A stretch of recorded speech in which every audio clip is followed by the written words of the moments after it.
ونؤمن به ونتوكل عليه ونعوذ بالله من شرور أنفسنا ومن سيئات أعمالنا من يهده الله فلا مضل له ومن يضلل فلا هادي له ونشهد أن لا إله إلا الله وحده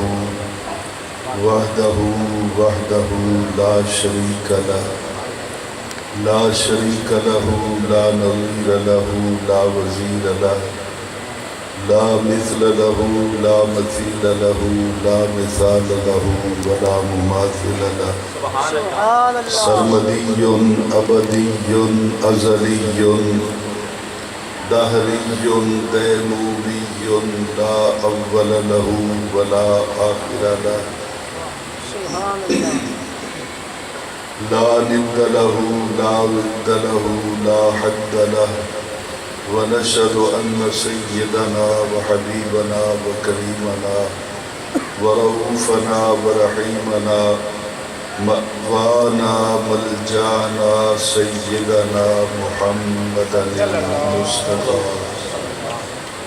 وعلى آله وأصحابه أجمعين أما بعد فقد قال الله تبارك وتعالى في كلامه الكريم فأعوذ بالله من الشيطان الرجيم بسم الله الرحمن الرحيم ولا تقولوا لمن يقتل في سبيل الله أموات بل أحياء ولكن لا تشعرون وفي مقام آخر قال الله تبارك وتعالى ولا تحسبن الذين قتلوا في سبيل الله أمواتا بل أحياء عند ربهم يرزقون فرحين بما آتاهم الله من فضله صدق الله العظيم وبلغنا رسوله النبي الكريم الأمين ونحن على ذلك لمن الشاهدين والشاكرين والحمد لله رب العالمين أما بعد فقد قال الله تبارك وتعالى في شان حبيبه ومحبوبه ومطلوبه ومقصوده وموجوده صلى الله عليه وسلم مخبرا وآمرا إن الله وملائكته يصلون على النبي يا أيها الذين آمنوا صلوا عليه وسلموا تسليما الصلاة والسلام عليك يا رسول الله الصلاة والسلام عليك يا حبيب الله الصلاة والسلام عليك يا رحمة للعالمين وسلم عليك وعلى آلك وأصحابك يا شفيع المذنبين الصلاة والسلام عليك يا جد الحسن والحسين وسلم عليك وعلى آلك وأصحابك يا نبي الحرمين ويا إمام القبلتين ويا وسيلتنا في الدارين أدركني أدركني أدركني يا رسول الله صلى الله تعالى عليك وسلم بفضل الله تعالى سبحان الله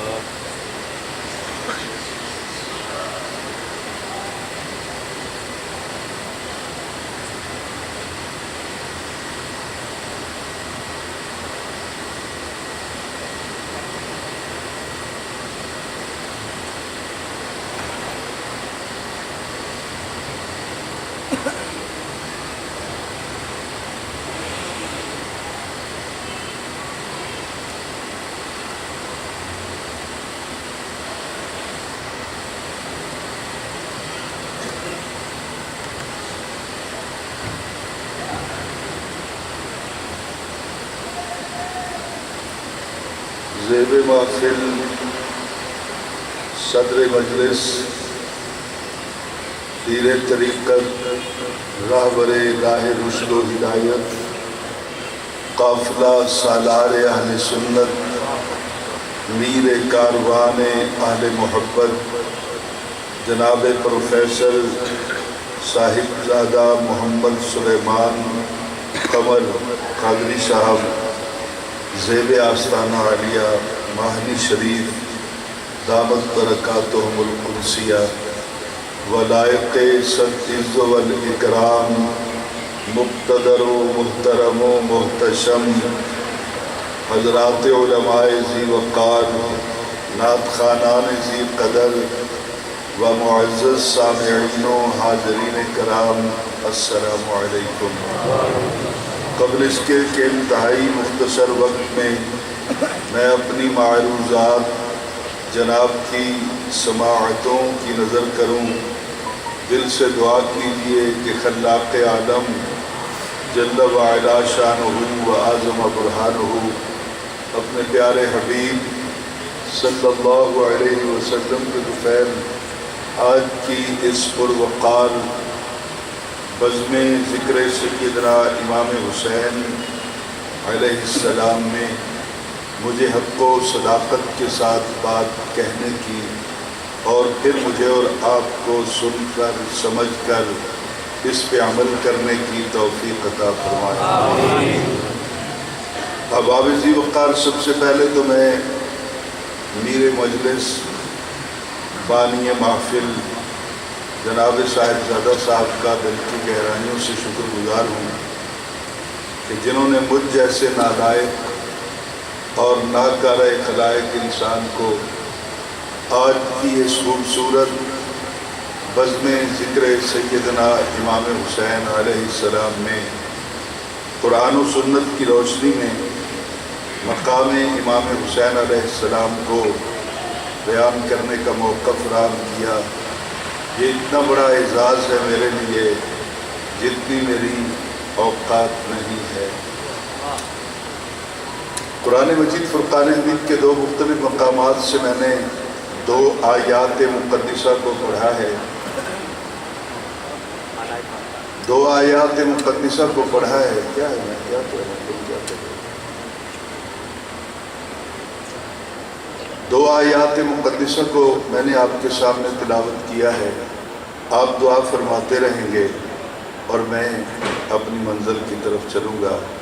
احباب ذی وقار، ہم جماعت اہل سنت کے لوگ یا رسول اللہ کہنے والے، نبی اکرم صلی اللہ علیہ وسلم کو بعطا الہی مالک و مختار ماننے والے، نبی اکرم صلی اللہ علیہ وسلم کو اس بزم کائنات میں ہمہ قسمی حاجتوں کو، ہمہ قسمی مشکلات کو اور ہمہ قسمی بیماریوں کو دور فرمانے والے، یہ عقیدہ رکھتے ہوئے امام حسین سے پیار کرتے ہیں، اور جس امام حسین سے ہم پیار کرتے ہیں وہ اتنا کمزور نہیں تھا کہ کربلا میں لاشیں اٹھاتا ہوا کبھی ادھر گر گیا کبھی ادھر گر گیا۔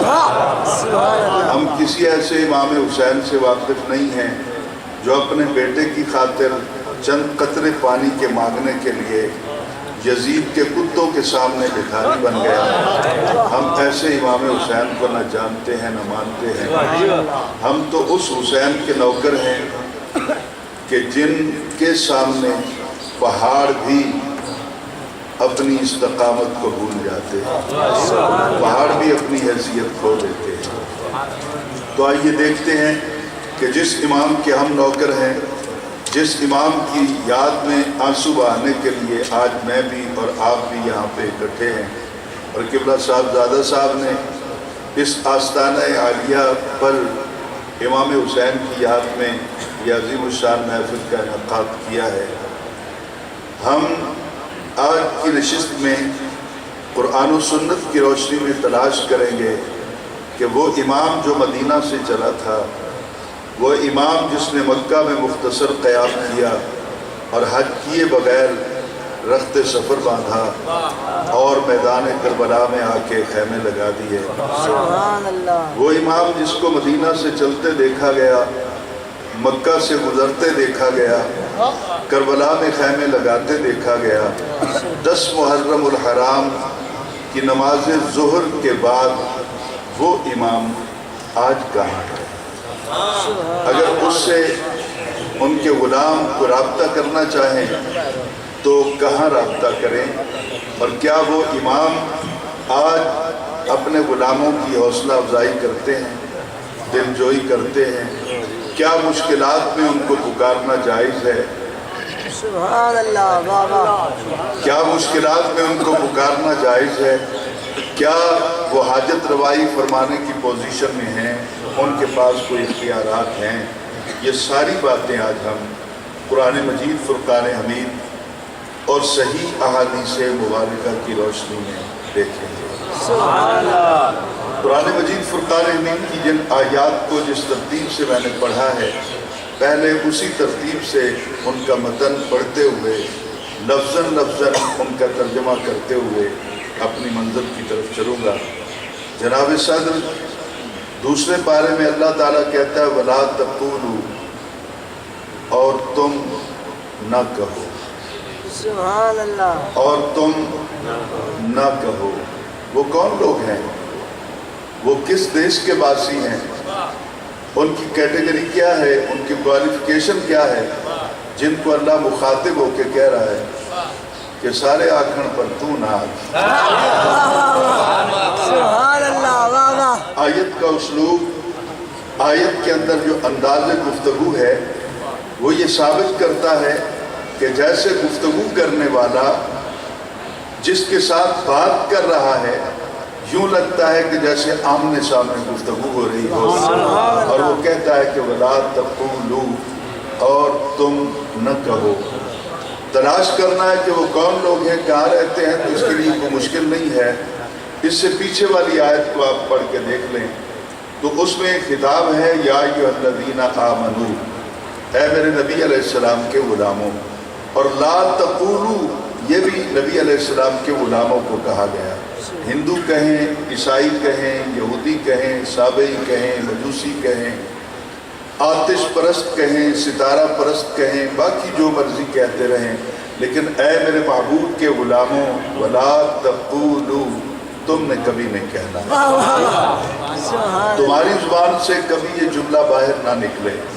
لِمَن یُقْتَلُ، لِمَن یُقْتَلُ، اور نہ کہو تم ان کے لیے جو یقتلو، قتل کیے گئے، شہید کر دیے گئے، فی سبیل اللہ، اللہ کی راہ میں، امواتن، کہ وہ مردہ ہیں۔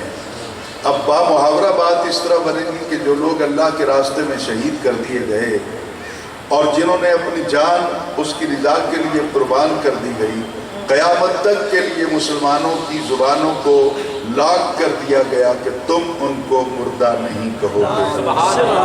کیا تم پر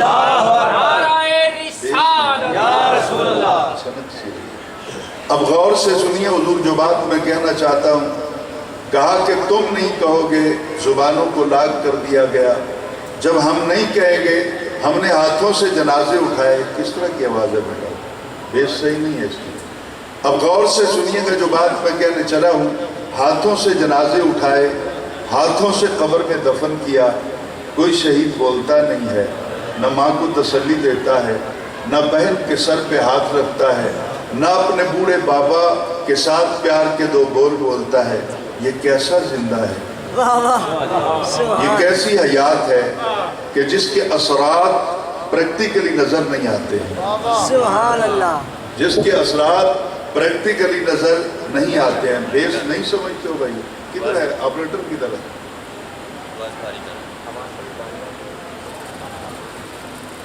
اب غور کیجئے جو بات میں کہنا چاہتا ہوں، آواز بھاری کرو اور کم کرو تاکہ میں مائک قریب کروں، میں نے لیکچر دینا ہے، نعت نہیں پڑھنی۔ اب غور سے سنیے حضور، جو بات میں کہنے چلا ہوں، کہا کہ تم نے اپنی زبان سے ان کو مردہ نہیں کہنا۔ یا اللہ، ہمیں تو روک دیا گیا، اب ان کے بارے میں کچھ تو کہنا ہے نا۔ سبحان اللہ، مردہ ہونے کی حیثیت سے ہم نے بات کرنی تھی، ہمیں روک دیا گیا۔ اب وہ کیا ہیں، کس پوزیشن میں ہیں، آج اس وقت ان کو کس کیٹیگری میں شامل کیا جائے گا؟ تو خلاق عالم نے کہا کہ بن احیاء، تم چپ رہو گے، تم نے مردہ نہیں کہنا، آگے کیا کہنا ہے وہ شہید جانے اور خدا جانے۔ سبحان اللہ، کیا یہاں پہ عبارت کے اندر لفظ بل موجود ہے.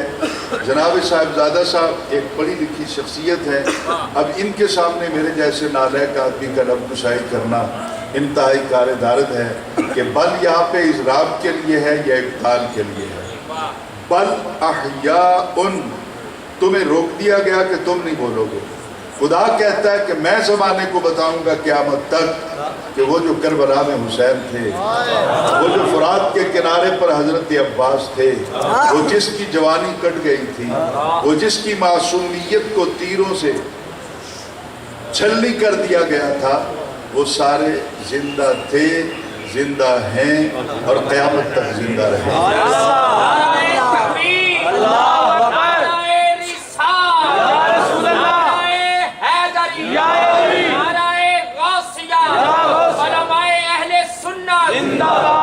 بل احیاء، بلکہ وہ زندہ ہیں. یا اللہ جس وقت تو نے اعلان کر دیا کہ وہ زندہ ہیں تو اب تو ہمیں بات کرنے کی اجازت ہے کہ ہم تیری بات کی صداقت کو ثابت کریں اور اس پر استدلال قائم کریں. تو اللہ کے عالم نے کہا وَلَٰكِن لَا تَشْعُرُونَ، تم کیا بات کرو گے؟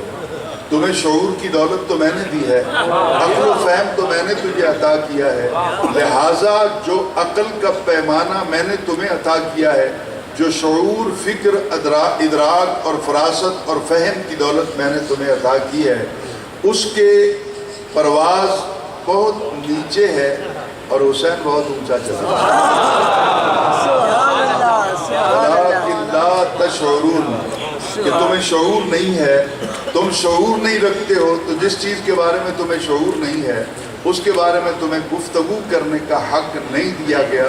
لہذا اپنی زبان کو تم ہمیشہ روکے رکھو گے، تم نہیں بولو گے، اور میں ہمیشہ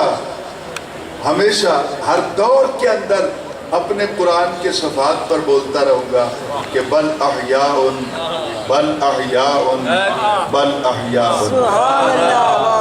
جناب قبلہ پیر صاحب، میں سمجھتا ہوں کہ یہ آستانے محبتوں کے امین ہیں، یہ آستانے امن کے سفیر ہیں، یہ آستانے دہشت گردی کی راستے میں سیسا پلائی ہوئی دیوار بن کے کھڑے ہیں. محبتوں کی باتیں کی جاتی ہیں، لیکن حضور یہاں پر میں کوئی سخت بات تو نہیں کہوں گا، لیکن ایک دعوت فکر اپنی جماعت اہل سنت کے لوگوں کے سامنے پیش کروں گا کہ آیت ہمیں بتاتی ہے کہ شہید مردہ نہیں ہے بلکہ زندہ ہے. تو ہم نے سوچنا تو ہے نا، اگر یہ مر گیا ہے تو اتنی سٹرگل کیوں کی، اتنی محنت کیوں کی، اتنی جاں فشانی سے بھوکے رہ کر، پیاسے رہ کر، خاک و خون میں غلطاں ہو کر جس مقام پر پہنچے. اگر مردہ ہیں تو پھر شہادت کیسی ہے، اگر زندہ ہیں تو ماتم کیسا ہے. سبحان اللہ، نعرہ رسالت، نعرہ رسالت، نعرہ رسالت. میں اس بات کو دہراؤں گا نہیں، میں نہیں چاہتا کہ کسی کی طوع نازک پہ میرا یہ جملہ زیادہ ناگوار گزرے. میں آگے چلوں گا حضور والا. میں یہاں پر اس آیت کی، اس جملے کی وضاحت کرنے کے لیے بخاری شریف میں چلوں گا. امام بخاری رحمۃ اللہ تعالیٰ علیہ اپنے اساتذہ اور اپنے شیوخ سے روایت کرتے ہیں، جن کو ہم اپنی زبان میں جناب صاحبزادہ صاحب راوی کہتے ہیں. ان راویوں پر پھر بحث بھی ہوتی ہے اسماء اور رجال کے حوالے سے کہ ان کی زندگی کیسے گزری. یہ میرا کلاس روم نہیں ہے، میں سادہ بات کروں گا. میدان بدر کے اندر حضور کے ایک غلام ہیں حضرت حارثہ بن سراقہ، نوجوان ہیں، 18 سال کے. کسی سمت سے ایک تیر آ کے لگا کہ حارثہ بن سراقہ کی وہیں پہ شہادت ہو گئی. ان کی ڈیڈ باڈی پڑی ہوئی ہے. ان کی ماں کو خبر ہوئی، ماں میدان میں پہنچ گئی، اپنے بیٹے کا سر اپنی گود میں رکھا، اس کی پیشانی کو چومتی رہی اور اپنے رب کا شکر ادا کرتی رہی. مولا میں بڑے پیار نال پالیا سی، پر لگتا ہے کہ پتر میرا تینوں بھی چنگا لگ گیا. بیٹا تمہیں بھی اچھا لگ گیا، لہٰذا میرے مالک تو اسے قبول فرما لے، میرے لیے بڑی سعادت ہے. اب بچے کے ساتھ پیار بھی کرتی ہے اور آنکھوں سے آنسو بھی رواں ہوتے ہیں، بچے کی ڈیڈ باڈی کو وہاں چھوڑ کر اٹھتی ہے اور نبی پاک کی بارگاہ میں حاضر ہو جاتی ہے، عرض کرتی ہے السلام علیکم یا رسول اللہ، اے اللہ کے رسول آپ پر سلام ہو، حضور مجھے صرف اتنا بتا دیجئے کہ میرا بیٹا کہاں ہے۔ سبحان اللہ۔ میں شاید سب کو نہیں سمجھا سکتا، میں صرف جناب صدر صاحبزادہ صاحب کی سماعتوں کی نظر کروں گا، چونکہ بخاری شریف کی یہ حدیث مبارکہ ان کی نظر سے کئی بار گزری ہوگی۔ حارثہ بن سراقہ کی شہادت کے بعد ماں نے ان سے پیار کیا، ان کی ڈیڈ باڈی کو وہیں چھوڑ کر سرکار کے پاس آئی، میرا بیٹا کہاں ہے؟ کسی نے اس کو نہیں کہا کہ ابھی تو مل کے آئی ہو، ابھی تو پیار کر کے آئی ہو، ابھی تو اس کے سینے سے خون کا فوارہ جو جاری ہے اسے چوم چوم کے آئی ہو، اور پھر یہاں کے پوچھ رہی ہو کہ بیٹا کہاں ہے؟ تیرا بیٹا کو گم ہو گیا ہے، کس بات کا تقاضا کرتی ہو؟ کسی نے نہیں کہا، اور حضور بھی مسکراتے رہے۔ شاید یا سوال کرنے والی جانتی تھی کہ مقصد کیا ہے، یا پھر میرا نبی جانتا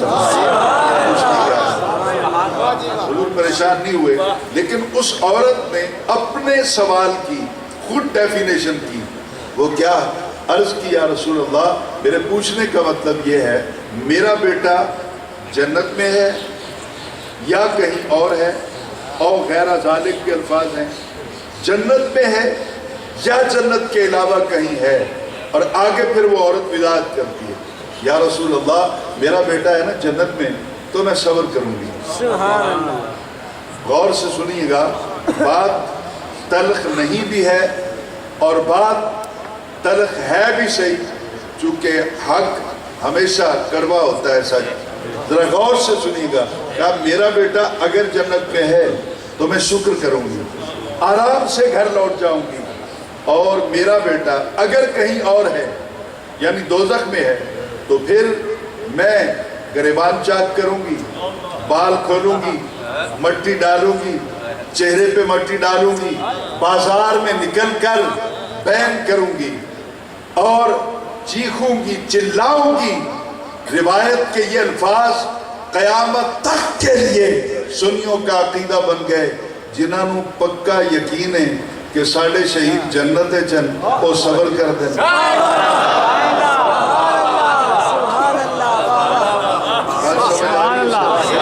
جن کو یقین ہے کہ ہمارے شہید جنت میں ہیں وہ تو کریں گے صبر، اور جن کو یقین نہیں ہے وہ سمجھتے ہیں کہ دوزخ میں چلے گئے ہیں، پھر ان کی مرضی ہے جو کچھ مرضی کریں۔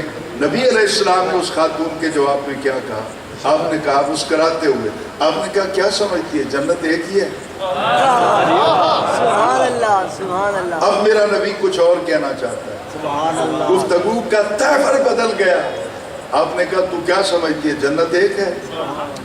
بلکہ امام بخاری کے شیخ جو ہیں، جو راوی ہیں، ان کے الفاظ ہیں کہ جنان کثیرۃ، جنت ایک تو نہیں ہے، ڈھیر ساری جنتیں ہیں۔ اور جب علماء نے تحقیق کی تو 8 جنتیں ہیں، جنت الخلد، جنت الفردوس، جنت ارم، اور جنت عدن، جنت الفردوس، یعنی 8 جنتیں ہیں۔ اور ایک جنت کا رقبہ کتنا ہے؟ وسارعوا، چوتھا پارہ سعود صاحب کی بلا، وسارعوا، بھاگتے ہوئے آؤ، دوڑو، کوشش کر کے آؤ، الی مغفرۃ من ربکم، اپنے رب کی بخشش کی طرف، وجنت، اور جنت کی طرف دوڑ کے آؤ جس کو چاہیے۔ اور جنت کا رب تعارف کراتا ہے، وجنت، اس جنت کی طرف، عرضھا، جس کی چوڑائی، لمبائی نہیں۔ مجھے پتا ہے کہ سب میری بات کو نہ سمجھ سکیں گے، اور نہ ہی میری اتنی اوقات ہے، میں نالائق سا آدمی ہوں۔ یہ تو پیر صاحب قبلہ نے محبت فرمائی اور مجھ جیسے نالائق کو یہ فضیلائی ملی، وگرنہ میں تو چٹائی پہ بیٹھنے والا آدمی ہوں۔ جنت کی چوڑائی قرآن بیان کرتا ہے، وَجَنَّةٍ عَرْضُهَا السَّمَاوَاتُ وَالْأَرْضُ، کہ جنت ایک جو ہے نا، اس کی چوڑائی جو ہے، طول نہیں، اس کا عرض جو ہے وہ سارے آسمان ملا ہو، ساری زمینیں ملا دو، اس طرح بساط بچھا دو تو جتنا رقبہ بنے گا اتنا رقبہ ایک جنت کی چوڑائی بنے گا۔ سمجھا نہیں پایا؟ ایک جنت کی چوڑائی بنے، لیکن یہ کپڑا ہے نا میرے گلے میں، اس کی چوڑائی یہ ہے، اس کو کھولیں گے اس طرح تو یہ اس کا عرض ہے، اس کا طول کتنا ہے وہ میری مرضی پہ ہے، 4 میٹر ہے، 5 ہے، 10 ہے، 20 ہے، جتنا بھی آپ لینا چاہیں۔ تو عرض ہمیشہ چھوٹا ہوتا ہے، طول ہمیشہ بڑا ہوتا ہے۔ تو وہ جنت جس کی چوڑائی ساری زمینیں اور سارے آسمان ملائیں تو بنتی ہے، ایسی 8 جنتیں ہیں۔ سبحان اللہ۔ اور نبی پاک نے کہا کہ تو سمجھتی ایک ہے، جنتیں تو ڈھیر ساری ہیں۔ اور پھر ایک لمحے کے بعد نبی پاک نے بتا دیا کہ تیرا بیٹا جنت الفردوس میں ہے۔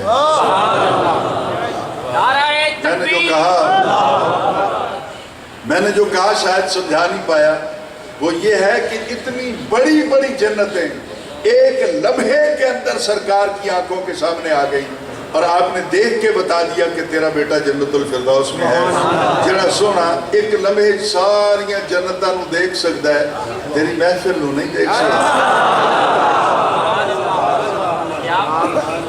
اب حضور غور سے سنیے، جو آگے میں اس کا ماحصل بیان کرنا چاہتا ہوں وہ یہ ہے کہ حضور نے تو کہہ دیا، اب وہ عورت بھی چپ کر گئی، صحابہ کرام نے بھی کوئی بات نہیں کی، لیکن 14 صدیوں کے بعد کچھ لوگوں نے ہمیں سوچنے پر مجبور کیا۔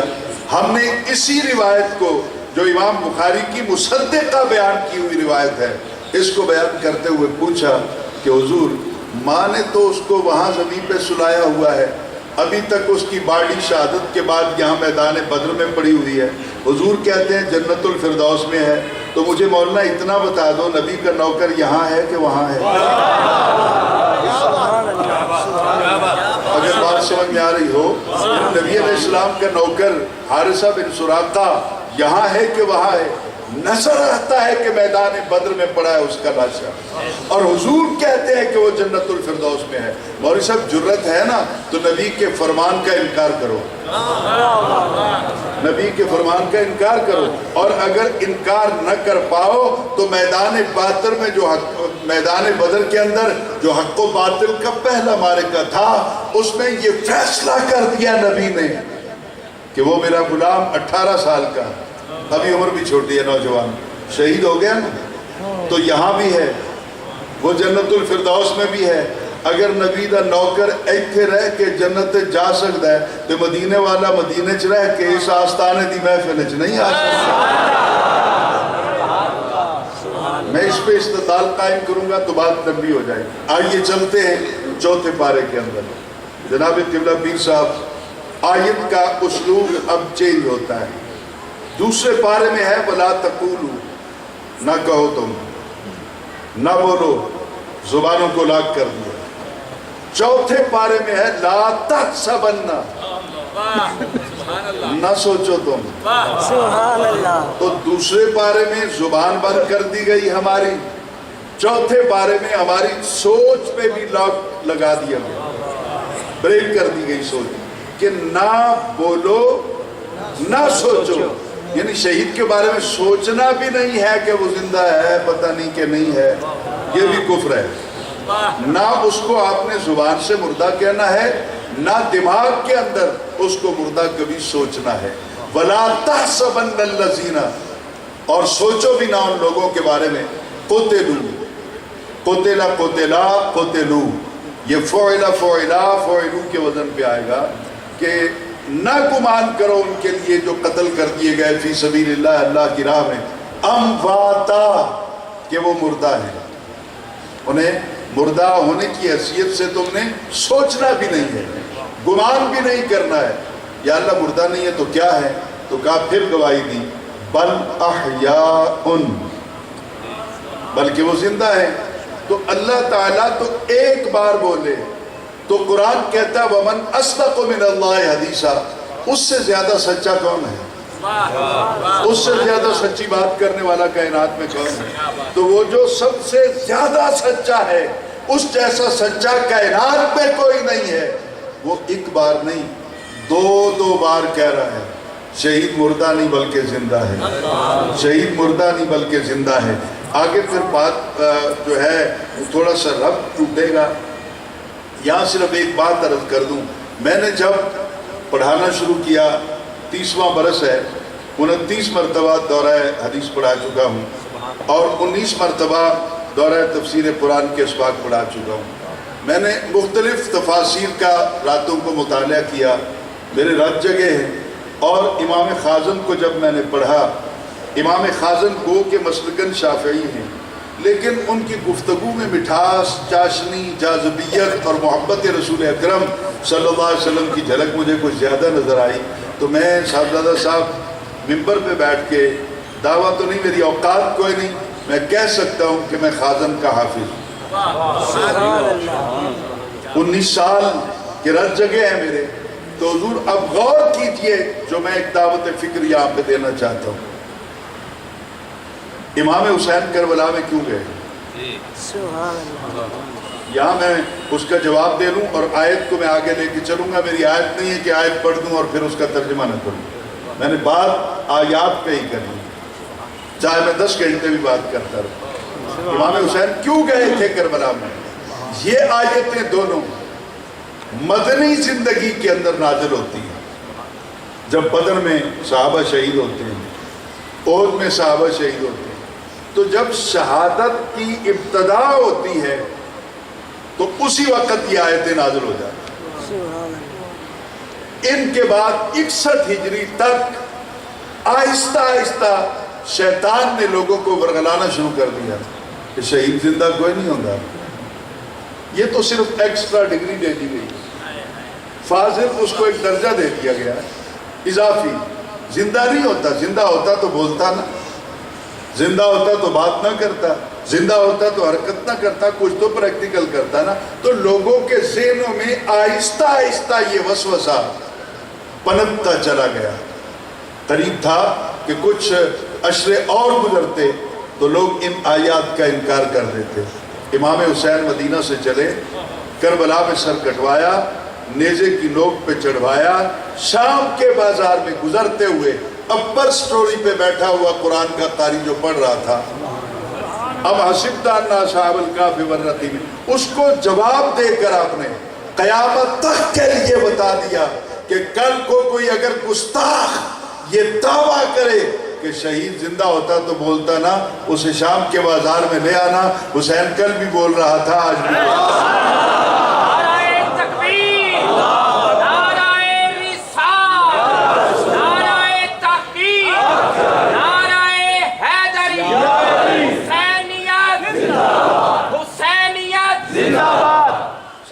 صاحب کی بلا اور باقی جو علماء تشریف فرما ہیں، پڑھے لکھے احباب تشریف فرمائے، جھنگ سے چودھری صاحب آئے۔ حضور میری عادت تھوڑی سی ہے بحث کرنے کی، چونکہ چٹائی پہ بیٹھا ہوا اور آپ بھی حدیث کے شعبے سے وابستہ ہیں۔